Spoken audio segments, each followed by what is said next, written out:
پر غسل واجب کر لیا تو اس سے روزہ ٹوٹے گا یا نہیں ٹوٹے گا، اور ٹوٹے گا تو کفارہ لازم ہوگا یا نہیں ہوگا۔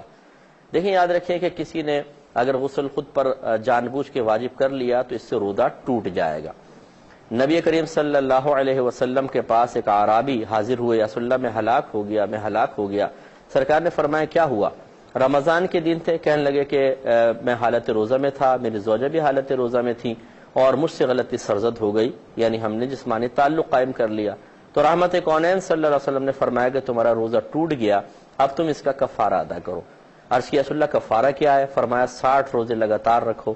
ان عرابی نے عرض کیا رسول اللہ یہ روزوں کی وجہ سے ہی تو یہ مشکل آئی ہے، یعنی میں روزے میں صبر نہ کر سکا اور اس طرح ہو گیا، تو 60 روزہ صبر کیسے کر سکوں گا؟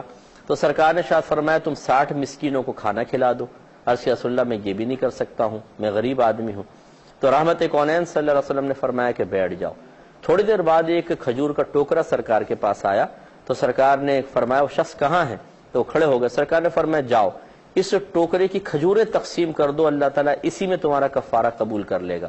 تو وہ عرابی فوراً بولے یا رسول اللہ یقین کیجئے کہ پورے مدینے میں مجھ سے زیادہ ان کھجوروں کا مستحق کوئی بھی نہیں ہے۔ تو سرکار نے شاید فرمایا جاؤ تم کھاؤ، اپنے گھر والوں کو کھلاؤ، اللہ تعالیٰ اسی میں کفارہ پورا کر دے گا۔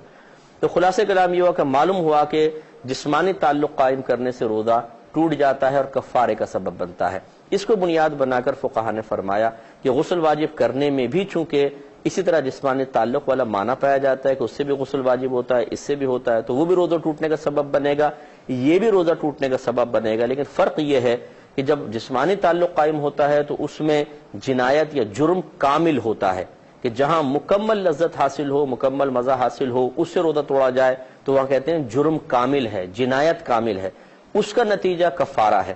اور یہاں پر اگر خود اپنے اوپر غسل واجب کیا جائے تو اس میں بھی ایک یک گنا لذت تو ہے لیکن کامل نہیں ہے، تو لہٰذا یہاں جنایت ناقص کہلائے گی، اور جہاں جنایت ناقص ہوتی ہے وہاں کفارہ نہیں ہوتا بلکہ صرف قضا ہوتی ہے، لہٰذا اس فعل پر قضا ہے، روزہ ٹوٹ جائے گا اور قضا ہے۔ لیکن یاد رکھیں اگر کوئی اس کو عادت بنا لے کہ اس کے ذہن میں آ گیا کہ اچھا جی اچھا غسل واجب کر لوں گا تو زیادہ یہ ہے کہ بعد میں ایک روزہ رکھ لوں گا، کوئی بات نہیں، تو اب پہلی مرتبہ تو اس کو چھوٹ ملے گی، لیکن اگر اس نے دوبارہ ایسی حرکت کی تو اب یاد رکھیں کہ 2 حرکتیں مل کر اس کی جنایت کو ایک طرح سے کامل کر دیں گی، اور دوسری مرتبہ کرے گا تو اب اس کے اوپر کفارہ لازم ہوگا۔